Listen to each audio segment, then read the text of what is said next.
Good afternoon students. Last lecture में हमने आयोजन एंथैल्पी को डिस्कस किया था। आज हम इलेक्ट्रॉन गेन एंथैल्पी को डिस्कस करेंगे।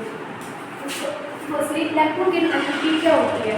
किसी भी एटम के आउटरमोस्ट साइड से इलेक्ट्रॉन को रिलीज करने के लिए जितनी एनर्जी रिलीज होती है that energy is called electron gain enthalpy.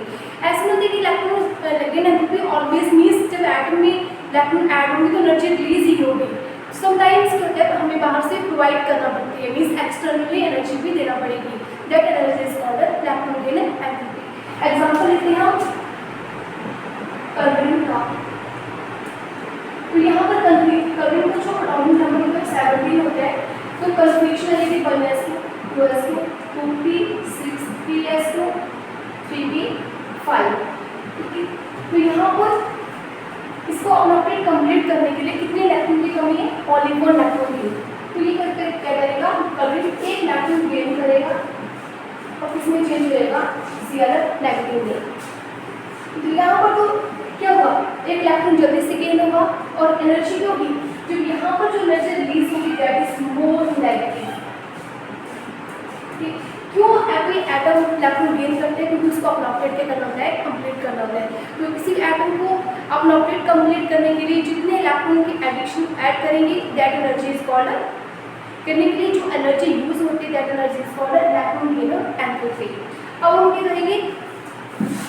Division करेंगे इलेक्ट्रॉन गेन एंथैल्पी की along the period and along the group. कैसे? ग्रुप के अलोंग इलेक्ट्रॉन गेन एंथैल्पी की वैल्यू इंक्रीज या डिक्रीज करती है।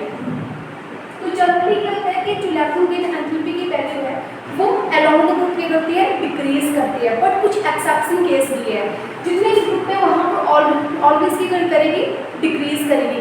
बट हैलोजन फैमिली में एक्सेप्शन केस है। और हैलोजन फैमिली कौन से ग्रुप का ग्रुप है? ग्रुप 7।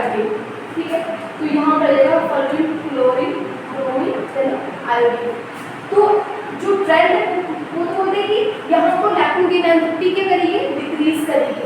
डिक्रीज करने का मतलब है कि जो टॉप पे एलिमेंट होंगे उनकी मोर नेगेटिव वैल्यू होगी और जो जैसे जैसे टॉप टू बॉटम जाएंगे उसकी वैल्यू पॉजिटिव की तरफ इंक्रीज करेगी।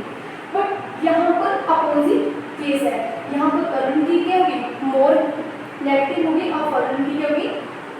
कम नेगेटिव होगी। ऐसा क्यों है? क्योंकि फ्लोरीन का साइज क्या है? स्मॉल है। इसका रीजन आने का due to small size of fluorine है। और कर्वेन का साइज इसके कंपैरिजन में लगता है इंक्रीज कर इतनी लार्ज साइज होगा। अगर स्मॉल साइज है तो क्या होगा? यहाँ पर क्योंकि इसकी जो ऑटोमोस्ट इसकी कन्फिग्रेशन आ जाएगी 1s2 2p5।